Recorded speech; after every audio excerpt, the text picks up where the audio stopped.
नंतर पुढची बातमी आता काँग्रेसच्या गोटातून। महाराष्ट्र विधानसभा निवडणुकीच्या शेवटच्या आठवड्यासाठी आता काँग्रेसची विशेष रणनीती असणार आहे। काँग्रेसचे देशभरातील 3 मोठे नेते महायुतीला आता घेरणार आहेत। काँग्रेसचे अध्यक्ष मल्लिकार्जुन खरगे, राहुल गांधी आणि प्रियंका गांधी आता वेगवेगळ्या मुद्द्यांवरून राज्यातील महायुतीला घेरणार आहेत। भाजपच्या बटेंगे तो कटेंगे या मुद्द्यावरून काँग्रेस अध्यक्ष मल्लिकार्जुन खरगे घेरणार आहेत। राज्यात सुरू असलेल्या मराठा आरक्षणाच्या मुद्द्यावरून राहुल गांधी महायुतीला घेरणार आहेत। अशी रणनीती आता काँग्रेसची आहे।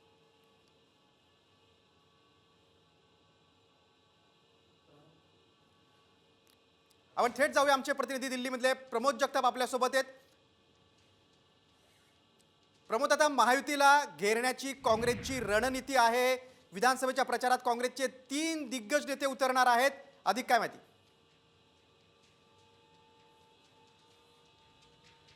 हा गिरीश, शेवटचा आठवडा प्रचाराचा खरं तर महाराष्ट्राचा बाकी आहे आणि या शेवटच्या आठवड्यामध्ये काँग्रेसचे जे मोठे 3 नेते आहेत, मल्लिकार्जुन खरगे, राहुल गांधी आणि प्रियंका गांधी, हे 3ही महत्त्वाचे नेते जे आहेत ते महाराष्ट्राच्या प्रचारामध्ये उतरणार आहेत आणि 3ही महत्त्वाच्या नेत्यांनी मुद्दे जे आहेत ते वाटून घेतल्याचं आपल्याला बघायला मिळतंय। प्रामुख्याने जर आपण बघायला गेलं तर महायुती आणि भाजपकडनं, खास करून आपण सांगायला गेलं तर योगी आदित्यनाथ जे उत्तर प्रदेशचे मुख्यमंत्री आहेत त्यांच्याकडनं कटेंगे तो बटेंगे हा जो नारा आहे तो दिला जातोय आणि त्या नाऱ्याच्या विरोधात मल्लिकार्जुन खरगे जे काँग्रेसचे राष्ट्रीय अध्यक्ष आहेत ते प्रचार करणार आहेत। प्रामुख्याने जर आपण बघायला गेलं गिरीश, तर मल्लिकार्जुन खरगे हे दलित समाजातून येतात, त्यामुळे दलित आणि मुस्लिम समाजाची मोठ बांधण्याचा प्रयत्न या माध्यमातून मल्लिकार्जुन खरगे एक प्रकारे करतील आणि त्याच प्रकारे तिखा वार जो आहे तो मल्लिकार्जुन खरगे यांच्याकडनं केला जाईल। दुसरा महत्त्वाचा मुद्दा जर आपण बघायला गेलं तर आरक्षणाचा मुद्दा मागच्या काही दिवसांपासून महाराष्ट्रामध्ये तापल्याचं आपल्याला बघायला मिळतं आणि त्या मुद्द्यावरनं राहुल गांधी महायुतीला घेणार असल्याची माहिती सूत्रांनी दिलेली आहे। आरक्षणाची मर्यादा 50% पुढे वाढवली तरच आरक्षण देणं शक्य आहे, हा मुद्दा मागच्या काही दिवसांपासून राहुल गांधी सांगतात आणि तोच मुद्दा